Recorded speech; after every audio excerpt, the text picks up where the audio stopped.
உங்களுக்கே மகிமை உண்டாகட்டும். இன்ற தினத்துல இந்த வேத வசனத்தை கேட்கிற உங்க ஒவ்வொருத்தரையும் ஆண்டவர் அதிகமாக ஆசீர்வதிப்பார்.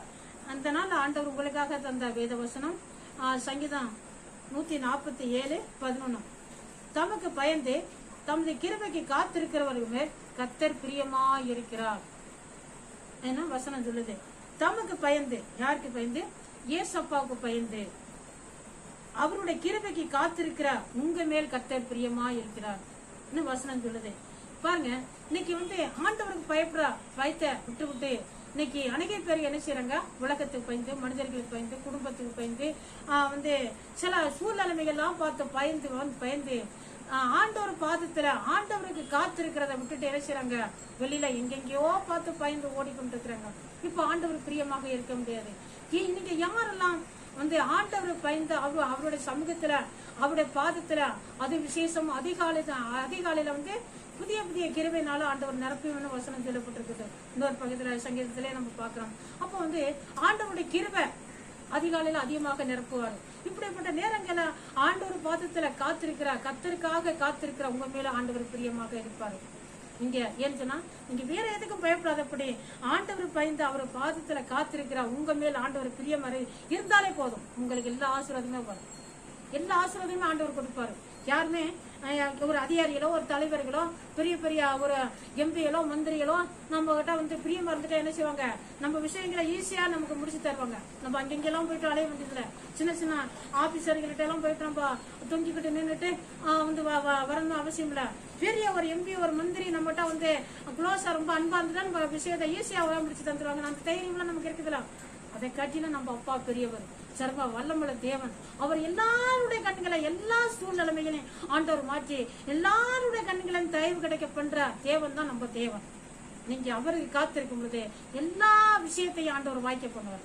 எல்லா காரியத்தையும் ஆண்டவர் வாய்க்க பண்ணுவார். உங்களுக்கு என்னதான் தேவையோ அதெல்லாம் ஆண்டவர் உங்களுக்கு கொடுப்பாரு. நம்ம அப்பா நம்மகிட்ட பிரியமா இருந்தா சரி, நமக்கு தேவையெல்லாம் என்ன செய்வாரு? வாங்கிட்டு வருவார். கோயிலெல்லாம் வாங்கிட்டு வருவாரு. வரும்போது என் பிள்ளைக்கு அதை வாங்கி கொடுக்கணும், இது வாங்கி கொடுக்கணும் அப்படின்னு சொல்லி அப்பா பிரியமா இருந்தா ரொம்ப அதிகமா வாங்கி தருவாங்கல்ல. அதை காட்டிலும் நம்ம அப்பா நம்மளை படைத்தவர் நம்ம மேல பிரியமா இருக்கிறது. அது மட்டும் இல்ல, வானமும் பூமியும் அவருடைய கையில இருக்கிறது. சகல ஆசீர்வாதமும் அவருடைய கையில இருக்குது. அவர் நினைத்தா நமக்கு தர முடியும். அவர்கிட்ட அவரு உங்க மேல பிரியமாக இருந்தா, நீங்க அவர் பாதத்துல காத்திருந்தா, அவர் பயந்திருந்தா கர்த்தர் உங்களை அதிகமாக ஆசீர்வதிப்பார். இதனால உங்களுக்கு ஆசீர்வாதமா இருக்க நான் செபிக்கிறேன். பரிசுத்தம் நல்ல பிதாவே தோத்திரம், நன்றி தகப்பனே. ஏசப்பா தோத்திரம், அந்த வார்த்தை கேட்ட ஒவ்வொருத்தருக்கா தோத்திரையா ஆண்டவரே தோத்திரம். யாரெல்லாம் நமக்கு பயந்து உடைய பாதத்துல காத்திருக்கிறார்களோ ஆண்டவரே அவங்க ஒவ்வொருத்தருக்கும் ஆண்டவரே புதிய புதிய கிருபையினால நிரப்புங்க, புதிய புதிய ஆசீர்வாதங்களால நிரப்புங்க. தெய்வமே தோத்திரப்பா. நம்புற பிள்ளைகள் காத்திருக்கிற பிள்ளைகளை யார் வெக்கப்பட்டு போகாத நீங்க உதவி செய்யுங்க தகப்பனே. தோத்திரம் நன்றியப்பா. எல்லாருக்கும் இன்றைய தினம் ஆண்டவரே ஆசீர்வாதமா இருக்க உதவி செய்யும்.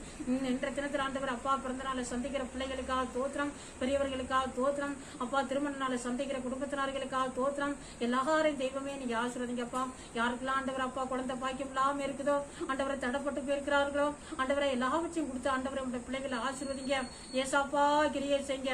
யாரெல்லாம் நம்முடைய பாதத்துல காத்திருக்கிறார்களோ அவர்களை நீர் ஆசீர்வதிங்க தகப்பனே. தெய்வமே தோத்திரப்பா. இந்த நாள்ல கத்தாவே தோத்திரம் அப்பா. வியாதி நாள் ஆண்டவரை படுக்கையில் இருக்கிறவர்களுக்கா, மருத்துவமனையில் இருக்கிறவர்களுக்கா, நம் மருத்துவர்களால ஆண்டவரை கைவிடப்பட்ட வியாதிகளுக்கா தோத்திரம் யா. எல்லாருக்கும் நீங்க விடுதலை கொடுங்க ஆண்டவரே. சுகத்தை கொடுங்க, ஆரோக்கியத்தை கொடுங்க ஆண்டவரே. உயிருக்கு போராடி கொண்டிருக்கிறவர்களுக்காக ஜெபிக்கிறையா தெய்வமே. அவர்களுக்கு நீங்க விடுதலை கொடுங்க அப்பா. அவர்களை ரட்சிங்க ஆண்டவரே. தோத்திரம் நன்றி அப்பா. அப்பா வியாபாரிகளுக்காக ஜெபிக்கிறோம் ஆண்டவரே. பிளாட்டு பாருங்கள் ஆண்டவர் அப்பா. சின்ன சின்ன கடைகளை வச்சு ஆண்டவரே அப்பா தோத்திரம் வியாபாரம் பண்றவர்களுக்காக ஜெபிக்கிறோம். கடைகளை நடத்துறவர்களுக்காக ஜெபிக்கிறோம் ஆண்டவரே. பெரிய பெரிய ஆண்டவரே அப்பா தோத்திரம் தொழிற்சாலைகளை நடத்தி ஆண்டவரே அப்பா கடனாயாது திரும்ப செலுத்த முடியாதபடி தவிக்கிற ஆத்மக்களுக்காக ஜெபிக்கிறோம் ஆண்டவரே. அவர்களுக்கெல்லாம் நீர் உதவி செய்யுங்கப்பா. எல்லாருடைய வியாபாரத்தையும் தேவன் ஆசீர்வதிங்கப்பா. அப்பா மீனவர்களுக்காக ஜெபிக்கிறையா ஆண்டவரே. கடலுக்குள்ள ஆண்டவரை மீன் பிடிக்க போயிட்டு சிலர் ஆண்டவரே அப்பா ரொம்ப கஷ்டப்படுறார்கள். திரும்பி வர முடியாதபடி ஆண்டவரை கஷ்டப்படுறார்கள் ஆண்டவரை. இப்படிப்பட்ட நிலைமையெல்லாம் மாற்றி போடுங்க ஐயா. அவர்களுடைய ஆண்டவரை அப்பா நம்புற பிள்ளைகளா இருக்கிறதுனால ஆண்டவரை அவர்களே நீங்க ஆசீர்வதிங்கப்பா தகப்பனே. தோத்திரம் கிருபையினால நிரப்புங்க ஐயா. அல்லேலூயா. தோத்திரம் நன்றி தகப்பனே. தோத்திரம் ஏசாப்பா தோத்திரம். ஏசாப்பா இன்னும் எந்தெந்த ஆசீர்வாதங்களுக்காக காத்திருக்கிறார்களோ, நோக்கி பார்க்கிறார்களோ எல்லாரும் ஆசீர்வாதம். விவசாயிகளுக்காக ஜெபிக்கிறையா. விவசாயிகள் ஆண்டவரை செய்யற ஆண்டவரே, அப்பா விவசாயத்தை தேவன் ஆசீர்வதிங்க ஆண்டவரை. நல்ல செழிப்பை நீங்க கொடுங்க ஆண்டவரே. ஏசாப்பா தோத்திரம் தோத்திரம். விவசாயிகள் ஆண்டவரை நல்லா செழிக்கட்டும் எங்க தேசத்துல ஆண்டவரை. அப்பா தோத்திரம். வறுமைகள் வராதபடி ஆண்டவரை விவசாயிகள் ஆசீர்வதிக்கப்படணும் தகப்பனை தோத்திரம். நன்றி ஏசாப்பா தோத்திரம் தோத்திரப்பா. தண்ணீர் பஞ்சங்கள் எங்க தேசத்துல வரக்கூடாதப்பா. ஏசாப்பா வீணான மலைகள் பெஞ்சு, தேவையற்ற மலைகள் பெஞ்சு அழிவுகள் உண்டாக்குதப்பா. அப்படிப்பட்ட மலைகள் எங்கள் வேண்டாம் ஆண்டவரே. நல்ல செழிப்பான தேவையான மழை இருந்தா போதும் தகப்பனை தோத்திரம்.